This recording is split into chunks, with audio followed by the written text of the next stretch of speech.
Bem-vindo ao canal. Em algum momento nos anos 2010, começou o início do fim do entretenimento normal e saudável, com boas histórias, além do fim das personagens femininas que o público se importava e do fim dos personagens masculinos de verdade. Esses foram substituídos por sojados e feministas. Em resumo, esse foi o começo do fim da sanidade. Então, a guerra cultural se estabeleceu ainda com mais força. No geral, as pessoas, no começo, não comentavam muita coisa. Parecia algo inofensivo, mas as coisas eram muito melhores antes. A Hollywood moderna e suas personagens femininas modernosas parecem terem se esquecido que as mulheres já faziam parte dos filmes há décadas, sempre estiveram por lá, inclusive como protagonistas.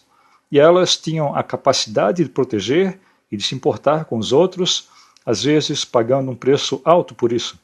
Elas sentiam medo, tristeza, dor e sofrimento. Apesar das poucas chances, elas mantinham a sua humanidade e tinham um código moral restrito. Elas nunca desistiam e continuavam lutando. Uma das personagens que fazia isso era Buffy, a caça-vampiros. Ela tinha as suas habilidades e parecia estar sempre ainda na escola, como uma estudante comum. Suas histórias eram cheias de gore e de bobagens sem sentido. Não sei quando foi o ponto de virada, mas, em algum momento, começou uma bajulação sem fim, um sentimento anti-homens, com raiva direcionada contra eles, uma arrogância feminina, e isso deve ter ficado mais claro depois de 2017, aproximadamente. Então, os alarmes começaram a tocar. Há diferentes maneiras sobre como o feminismo destruiu o entretenimento. O Último Jedi é um exemplo dessa bancarrota criativa. Esse filme polarizou tantos fãs que até hoje eles não admitem sequer que essa tranqueira existiu. Mas esse filme traz essa arrogância feminista. Rey é uma personagem que não exige nada e não se considera uma versão melhor do que a sua versão masculina, o Luke Skywalker. Mas ela não precisava de ninguém que a ensinasse nada. Ela não precisava de ninguém que a instruísse.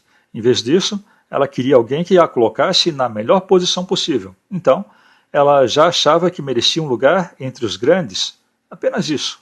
E isso mostrava que o feminismo já estava tomando conta de Hollywood. Então, já ficavam claras as inclinações feministas por aqui.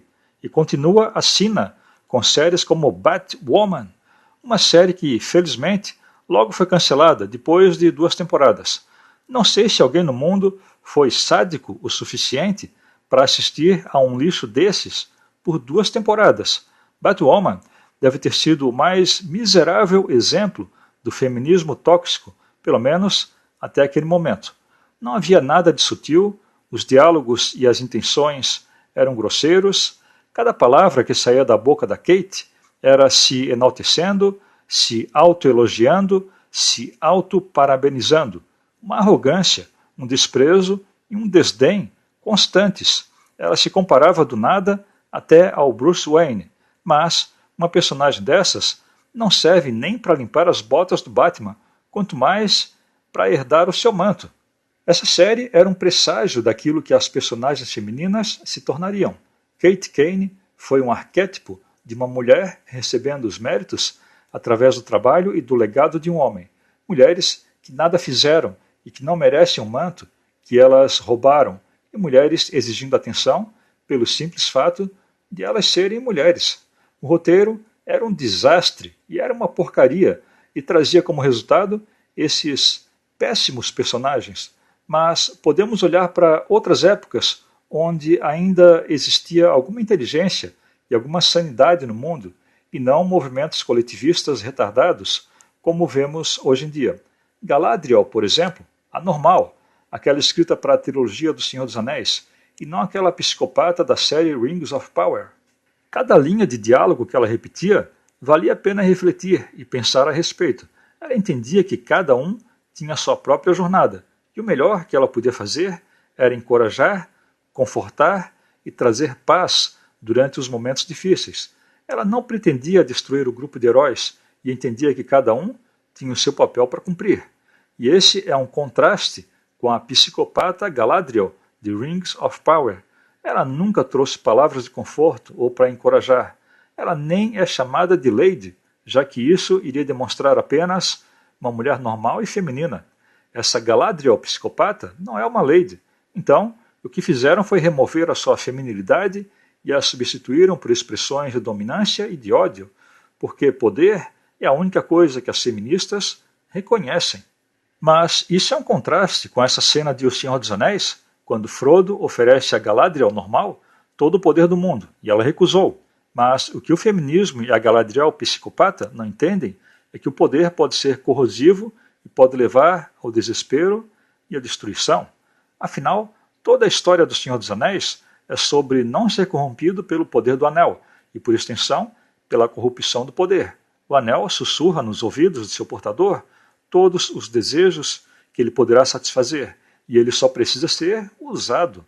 Por outro lado, a Galadriel psicopata não precisa de um anel do poder, porque ela já possui os mais violentos desejos. As palavras que ela usa, a raiva que ela demonstra, a sua natureza de não se importar com nada nem com ninguém, isso tudo a torna mais um triste exemplo de como as feministas de Hollywood destruíram o entretenimento e, nesse caso, uma personagem memorável. O feminismo em geral, e o que vemos em Hollywood, é obcecado por conceitos vagos e imprecisos, como o que elas chamam de desigualdade, e procuram corrigir aquilo que elas acham que está desequilibrado. Segundo elas, mesmo personagens importantes em franquias como Star Wars ou Lord of the Rings, caso elas não desempenhem um papel mais do que grandioso, significa um desequilíbrio. Isso na visão delas. E isso precisa ser corrigido rapidamente. A princesa Leia em Star Wars, por exemplo, mesmo que o papel dela tenha sido menor que o de Luke, ela foi muito importante. Ela não era uma personagem fraca e foi responsável pelos planos para destruir a Estrela da Morte. Ela enfrentou o Darth Vader, foi corajosa e não recuou em nenhum momento. Mas ela sabia qual era o seu papel naquela guerra. E esse é o desequilíbrio que o feminismo de Hollywood deve corrigir. Na nova série de Obi-Wan Kenobi, a personagem central desempenha o papel que o feminismo insano e infantil de Hollywood enxerga. Esse culto feminista faz com que Leia seja o centro das atenções na maior parte do tempo. Ela guia Obi-Wan e ele confia numa garota de 10 anos de idade, dando a ela todos os créditos. Mas ela é uma criança, não deve ficar dando ordens para os adultos. Não há motivos para o Obi-Wan confiar nela, a não ser pelas habilidades de autopreservação que ela demonstrou no início da série, quando fugia dele. E toda a linguagem que ela usa é sobre o poder e tudo que ela poderá fazer um dia quando tiver todo esse poder. Por outro lado, o Luke é visto como um garoto infantil e bobo que vive tentando fugir da sua família e não tem a condição de raciocinar por si próprio, como a Leia tem. Ele é assustado, perdido e confuso, tudo que vai no sentido contrário da história original. Mas a maior forma de vingança que o feminismo de Hollywood demonstra é através dessa personagem, a Riva. Ela sabe que o Luke é filho do Darth Vader. A série mostra que a única razão para o Luke ter sobrevivido e ter chegado à idade adulta para derrotar o Darth Vader é por causa das ações de uma mulher. Uma mulher que escolheu poupar a vida dele e, por consequência, ela é a verdadeira razão do Darth Vader ter sido derrotado. Então todos, todas e todes devem se curvar diante dessa tal de Riva. Ela é a verdadeira salvadora da galáxia.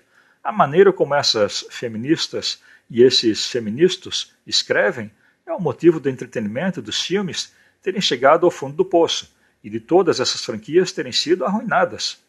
Os diálogos e as ações das personagens femininas e dos homens também constroem um quadro malicioso que leva à conclusão de que as mulheres são uma classe protegida em Hollywood, uma hierarquia que termina nelas, uma vingança, que elas se livram da culpa e da responsabilidade.